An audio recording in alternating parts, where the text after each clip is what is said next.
nation, under God, indivisible, with liberty and justice for all. Thank you so much. Let the record show that all board members are present, as well as Clerk Treasurer Bobby Coomer, and from Charlestown, Todd, today we have Matt Hunt. We have an agenda that's been provided. I do need to make one amendment under new business, item B. I would like to amend to have a discussion and possible action on making a recommendation for changing capacity fees. So we can add that item as item B under new business. With that, I would entertain a motion to approve the amended agenda. I'll make that motion. Motion by Michael, Second. second by Nathan. Any other edits or questions? All in favor say aye. Aye. That's unanimous. We have our standing business, which includes our minutes for our meeting on April 17th, our current claims, and our payroll allowance docket from April 13th to April 26th. Need a motion to approve. Make a motion to approve as presented. Nathan makes it as presented. I'll second. Michael makes a second. All in favor say aye. Aye. Aye, that's unanimous. I don't think anyone signed up for public comment. No old business, straight into new business. Tim Crawford has the operator's report, including the Spring Street build operate transfer evaluation update.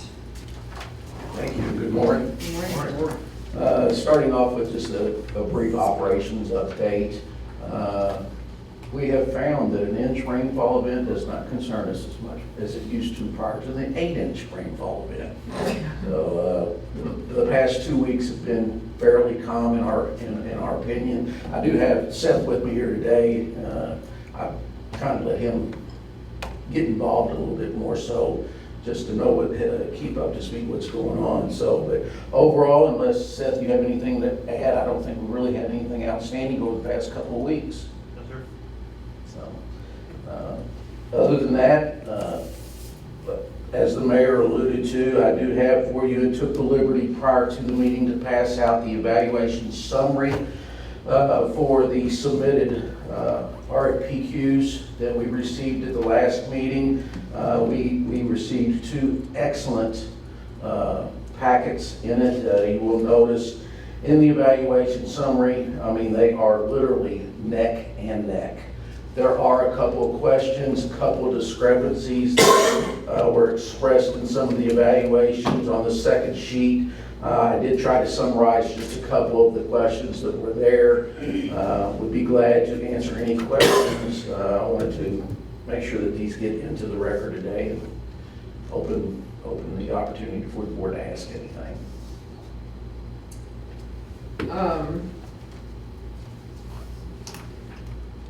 I know that Tim and I had a conversation because in evaluating these, each had its own strength, obviously. And I just had additional questions that I didn't feel comfortable reaching out. For both of the submittals, I had additional questions that I thought were very relevant to making a decision about who to recommend for the scoping period on this, that I didn't feel appropriate asking individually of the submittals through their evaluation process. And so noting that Tim has drawn attention to how close these came in their averages, having scored an average of the same 93 out of 100, I would like to invite both of these in for a formal presentation to the board at our next meeting, so that the board has an opportunity to ask those questions appropriately in public and both have a chance to make that presentation. So I would agree with the magnitude of this project or projects, whatever it may be. I think that would be the prudent thing for the city to do. I would make the further recommendation, if the board so pleases, to maybe invite each one of these companies in at the pleasure of the mayor and the board, if we can maybe invite them in to sit down with myself, the mayor, one of the board members. I have had a brief conversation with Mark Hildebrand. He would be agreeable to participate as well. I don't know, and I would look to Matt for this, if Matt and both to this, we really, to be just very candid, we really need a presentation at the board meeting itself. I think, that's what I'm saying. So I think at the board meeting that I would recommend, I think they both need to have the invitation to come in and make a formal presentation. Since the board, since this really doesn't meet the standards for an executive session, and the board as a group would need to hear collectively more details and have a chance to ask clarifying questions of them. And I also think it's appropriate to invite appropriate staff from River Ridge, because this project is very large and it does require coordination with River Ridge Commerce Center to facilitate the completion of the project. So I just think it's best that we invite them in to make a formal presentation. Okay. And have a chance for the board collectively to ask questions and make sure River Ridge is also has a representative here. I'm fine with that. I mean, I did have a brief conversation with Matt and Bo yesterday. If you have anything to add from that conversation. Sure. I guess the one thing I will just point out is that just because both, if you enter into a scoping period with both offers, or you invite them to presentations, that obviously does not commit the board or the city to go with those two entities for one or both projects. So just wanted to point that out. So.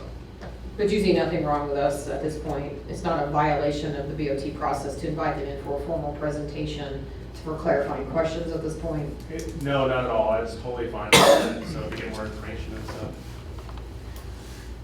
Board members, what do you think? Yeah, I don't exactly understand the BOT process or even what advantages it is for the city to do that. 100%, I can tell you. I guess that might be advantages to the city, but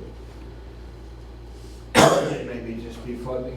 Well, the primary advantage of the BOT is that it removes uncertainty for the city, so it prohibits change orders. Once you have a guaranteed maximum price, Right. there are no change orders. It reduces the risk on the city. But I think for a project this size, I just feel like I wanted to ask questions, but I also didn't want to reach out in the review process individually to the entities to I ask. think that's the appropriate thing to do. Yeah. I make a motion to table what we've been given and set up a meeting with both of the applicants. We have a motion. I'll second. Second by Michael, and all in favor say aye. Aye. So Tim, will you reach out and make those? I will, we do have one representative from one of the submittals this morning here. I will reach out to the other and let them know and get it set up for the next board meeting, correct? Yep. Okay, I Okay, will do. thank you. And I would suggest do we want to have them come in separately and give them each a half hour or something like that? I'm just, I mean, it's a public meeting, the board meeting would be a public meeting, so I mean, the documents at this point are public documents. There's no secret here about what's been presented, there's no proprietary information about what's been presented, so I think just inviting them in and scheduling them on the agenda for, okay. All right. so I just think that that's appropriate. I will initiate that process to make sure it happens. Donna, you do have the summary in front of you. I do have the two packets that I will get to you after the meeting, so that you have Okay, the great. record as Thank well. Other than that, if you have no more questions for me, that's all I had today. Great, thank you. You're welcome. All right, so item B, under new businesses, discussion of capacity fees. I do, Tim, I don't know why you're sitting down. I'm just making you stand right back up. I did, so this has been a conversation that's been happening for a while about our city's capacity fee, or our tap-in fee as it's commonly called. So currently it sits at $2,100 per EDU, economic dwelling unit. We did ask Baker Tilly to run an analysis on this for us, and they did, and that analysis came back saying that it could go as high as $5,000, which Tim and I thought was way over where it needed to be for our community. I've been in consultation with the council president, Brian Hester, and he also agrees that is far too high. We do not want to shut down development in the city of Charlestown. And so after discussion with council president, with Tim, we wanted to make a recommendation that we move forward with making that change and to $3,100 per EDU. For comparison, I believe Sellersburg is at 32, and I know the city of Jeffersonville, our other nearest neighbor, recently increased theirs. They proposed an increasing to $4,900. I don't think that that's passed yet. I thought it But had passed. their current rate, it may, and I apologize if it didn't, but it's between $3,500 and $4,900. I do know that. At the $3,100 range will keep us competitive, for lack of a better word, but yet beneficial for the city and the growth that we're experiencing within Right. Charleston. And the key is that those capacity fees are absolutely critical for us to be able to afford the kinds of projects that we're getting ready to do with this regional lift station. Anytime we've got force main malfunctions or something goes wrong with the plant, we're building a brand new plant, that's fantastic, but it will require maintenance and upkeep and improvements. So that capacity fee goes towards all of those items. And as we grow, we don't want to get behind in that. And so I felt like it was the right time. Baker Tilly's analysis showed, in fact, that it is the right time. This is the data-driven response. They gave us a range that we could accept. We've looked at sister communities and the economic development and feel that 3,100 is the right place to be at. So we can have discussion about that. Nathan, you look like you had something you wanted to say about that. I think it's wise to be at the low end of that, to people to, oh, we can go there and we save some money on this. Yeah. You know, it's- Yeah, I think it seems reasonable. We do have a council meeting coming up on Wednesday, the 7th. I don't know if there would be early enough to get this as first reading at that meeting, but I would like to get it at first reading at that meeting if possible, and knowing that they would have their second reading in June. And it's currently what? Currently 2,100, so it'd be a $1,000 increase per EDU. And again, this is not, to clarify for anybody who might be watching in the public, this is not a rate increase for user rates. Yeah. This is a one-time fee that businesses and homes pay when they come online onto the sewer system to fund and cover their capacity use, to their demand on the plant, on the system. So. Yes, great explanation. Thank you, Mayor.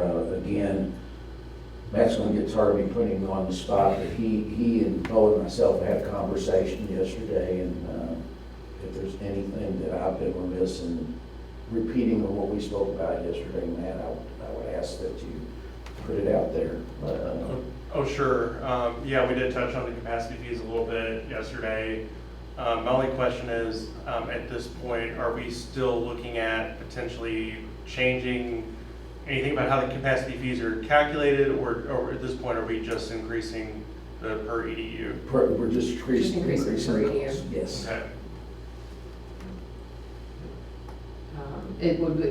Do we need a formal resolution on that? Can the board vote today to authorize me to sign any resolution on that so that we can get that to the council? The board can make a motion, that way, it'll be reflected in the meeting minutes, of course, Okay. so. Great. So we just need a motion to approve the recommendation to the council that they amend that ordinance. Make that motion. You have a motion? $3,100 as Motion from Nathan suggested by. for $3,100. I'll second. Second by Michael. Any other questions or comments? Hearing none, all in favor say aye. Aye. Aye. That's unanimous. So, And I think we ought to add what the Baker Tilly report into that. yes, I'll include that. Well, here's our reason for doing that. Absolutely. I'll, Tim, if you'll help me find that in my email. I'm sure you probably have it more readily accessible than I do. We'll include that, and Matt, if you can draft a resolution or an ordinance, Yeah, I think it'll have to be ordinance, amend it, maybe work with Perry, Perry, okay. yeah, to get that done. And then make sure that Donna's staff, or our staff, get both of those documents before the meeting. Y'all need it by Monday for the packet to go out, is that correct? Yes. Maybe if it's Wednesday. Yes, if we could have it by Monday, that would be great. Okay. And this will be first reading, we'll do second reading in June.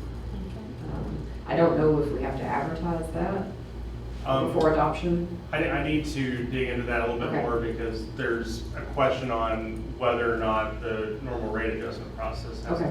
you have to go through for that. And if it does, if there's something that, obviously we will follow the statute, if for some reason we can't get it, on the May agenda, we'll just put it on the June agenda.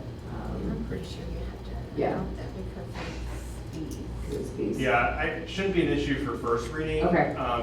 I think normally the rule is if there's a rate adjustment, at least you have to advertise and have a hearing before final adoption. Before final adoption, Exactly. okay, that's fine. So we can possibly do it in May at our first reading and then advertise the public hearing and then adoption. Since Okay. we, yeah, we can have it advertised before the second. Perfect. It gives the council plenty of time to ask questions and look into it as well. All right, good deal. I think that's all I had.